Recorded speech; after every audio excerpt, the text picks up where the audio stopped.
안녕하십니까. 마케팅 길라잡이 오프트 강의 박종수입니다. 오늘도 유익한 생활팁에 대해서 알려드리는 시간인데요. 오늘 생활팁 주제는 개인 통관 고유 번호 발급 방법에 대해서 말씀드리도록 하겠습니다. 해외 직구할 때 쓰는 방법이고 PC 기준으로 설명드리겠습니다.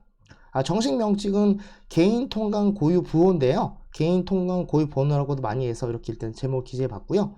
요 내용을 필수 기재해서 타인 명의 도용의 위장 수입을 방지하기 위해서 법으로 지정이 되어 있습니다. 그래서 해외 구매할 때 반드시 개인 통관 고유 부호를 입력을 해야 되는데요. 예를 들어서 보여드리면 지금 화면에 샤오미 걸 한번 잡아보긴 했는데 어떤 상품을 구매하려고 네이버 쇼핑 들어가면 이렇게 해외라고 써져 있는 거 있죠. 앞에 해외라고 써져 있는 것들은 다 해외 구매 내용이다 보니까 이런 개인 통관 고유 부호를 반드시 입력하는 경우가 있습니다.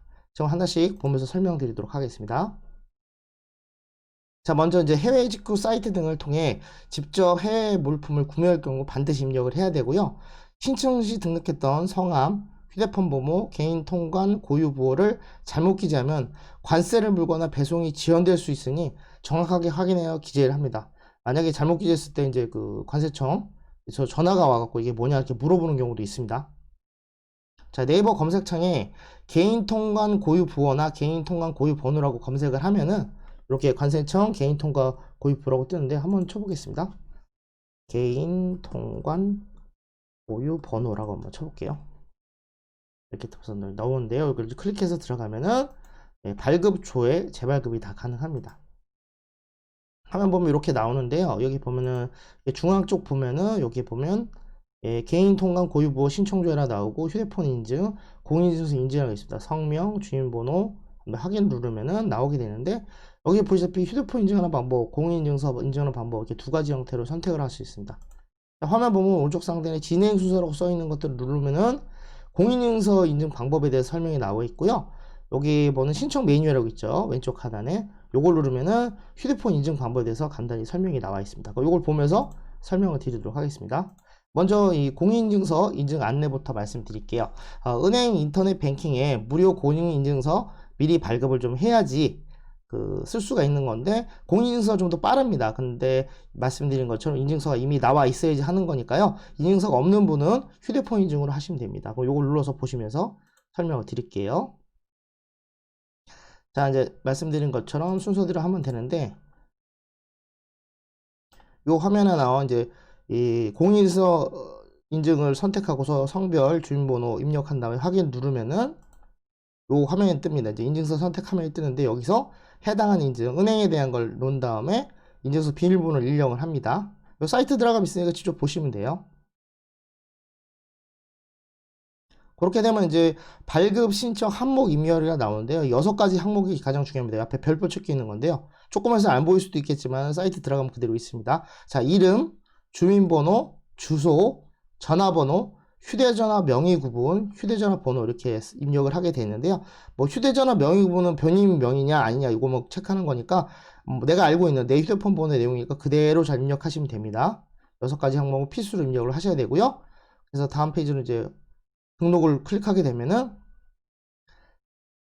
이제 휴대폰 증목 리스트라고 뜨는데 여기 보면 기존에 내 휴대폰 번호로 이제 그 개인 통관 고유 부호가 나온 경우가 있어요. 이렇게 나왔는데 필요 없다면 삭제를 누르시고 없으면 건너뛰기랍니다. 신규 만든 사람은 이 내용이 거의 없을 거예요. 이렇게 쓰여지지 않을 텐데 건너뛰기 눌러서 클릭을 넘어가시면은 그 다음에 다 확인이 됐으면 나옵니다. 이제 이름, 주소가 제대로 입력이 나오고 여기 상단에 보면 개인 통관 고유 부호가 딱 뜨는데요.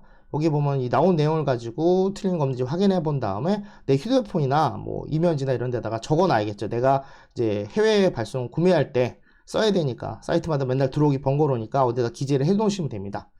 13자짜리 P로 시작하는 13자짜리 번호인데 이 부호를 잘 기억해 놨다가 해외 상품 통관 번호 입력란에 이제 입력을 하면 됩니다. 물품 구매할 때요. 이렇게 설명을 드렸고 휴대폰 인증 방법을 다시 설명을 드릴게요. 요 밑에 있는 신청 매뉴얼을 클릭하면 된다고 말씀드렸죠. 공인인증서가 없는 경우 하시면 되는 거고요. 마찬가지로 여기서 이제 휴대폰 인증을 선택하신 다음에 성명, 주민번호 넣고서 확인을 누르게 됩니다.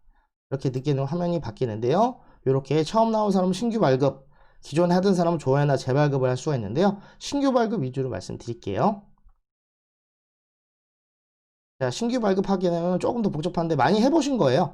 자기가 해당하는 통신사를 먼저 선택을 합니다. 이제 뭐 SKT냐, KT냐, LGU 플러스냐, 알뜰폰이냐 네 중에 하나 선택을 하시고요. 그러니까 4개 상위 동목, 개인정보 이용 동의, 뭐 서비스 이용 약관 동의, 뭐 고유식별 정보 동의, 통신사 이용 약관 동의를 4개 다 클릭하시고 시작하기를 누르게 되면은 이제 선택 화면이 나오는데요. QR 인증, 간편 인증, 문자 인증 이게 3가지가 나오는데 인증할 때 가장 간단하게 하는 건 문자 인증을 하면 뭐 앱도 안 깔고 뭐 QR코드 안 봐도 되고 입력 하나만 하면 됩니다. 3번째 걸 많이 하시는데 이렇게 하게 되면 이름, 생년월일, 성별, 휴대폰 번호, 그 다음에 보안 숫자를 입력한 다음에 확인을 누르게 됩니다. 그렇게 누르게 되면은 이제 여기 입력한 휴대폰 번호로 문자가 날라오게 되는데 인증번호가 나오면 이렇게 화면에 뜹니다. 관세청 개인통관 고유번호하고 뜨게 되고요. 인증번호가 쭉 나오게 되는데 6자 숫자를 확인한 다음에 PC화면에 이렇게 변경된 내용의 문자 인증 내용이 들어갑니다. 그 해당하는 번호를 6가지 입력한 다음에 확인을 누르시면 됩니다. 그럼 이제 동일하게 똑같이 들어갑니다. 6가지 필수 항목 입력하는 거는 아까 말씀드렸던 내용과 동일한데요. 이제 이 휴대폰 항목이긴 하지만은 뭐 내용은 똑같습니다. 그래서 이름, 주민번호, 주소, 전화번호, 휴대전화, 명의 구분, 그 다음에 휴대전화 번호 이렇게 한 다음에 등록을 하시면 됩니다. 똑같이 휴대폰 중복 리스트가 뜨는데요. 해당하는 휴대폰 번호로 개인 통관 부호가 있는지 없는지 확인하시고 필요 없다 그러면 싹 지우시고 뭐 그냥 놔두시면 건너뛰기 하시면 됩니다. 말씀드렸죠. 신규 만든 사람들은 이게 거의 없을 거예요. 전에 만들었는데 기억 못한 사람들만 있을 거니까 없다고 생각하시면 되고요. 건너뛰기 하신 다음에 마찬가지로 입력한 내용이 맞는지 쭉 확인해 보시고 개인 통관 고유 부호 13자리 필요 시작하는 걸 확인해서 어디다 기입을 해 놓은 다음에 해외 배송 상품 통관 정보 입력란에다 입력을 하면 됩니다. 뭐 어떻게 된 거냐 하면은 이제 이런 식으로 생겼는데요. 크게 한번 보여드릴게요. 해외 배송 상품 통관 정보 입력이라고 써 있죠. 그래서 개인 통관 고유 부호라고 되어 있어서 필요 시작하는 13자리를 입력하게 되어 있습니다. 그래서 저희 도감입니다. 근데 대부분 이런 형태가 되어 있고 말씀드린 것처럼 이렇게 해외라고 써 있는 상품에 들어가서 구매를 하시게 되면 이런 창이 반드시 뜨게 되어 있습니다. 그래서 이걸 입력해야지 나오는 건데 말씀드린 것처럼 여기에는 성함이나 전화번호 그리고 이 고유 번호가 틀리게 되면은 배송하는데 관세를 더 물거나 아니면 배송에 차질이 생기는 경우가 많이 있으니까요. 꼭 반드시 확인해서 잘 입력을 하시면 되고요. 별로 어려운 내용은 아니고 간단하게 따라할 수 있는 내용이니까 쉽게 해보시면 좋을 것 같습니다. 자, 오늘 PC 기준으로 해서 개인 통관 고유 부호 입력하는 방법 말씀드렸는데요. 크게 말씀드린 것처럼 이 공인인증서로 인증하는 방법 그리고 휴대폰 인증하는 방법 2가지 말씀드렸으니까요. 한번 따라해 보시고 해외 물품 구매하는데 활용하시면 좋을 것 같습니다. 자, 오늘 방송 여기서 마치도록 하고요. 내용이 좋았다 생각하시면 좋아요, 구독하기 부탁드리겠습니다. 감사합니다.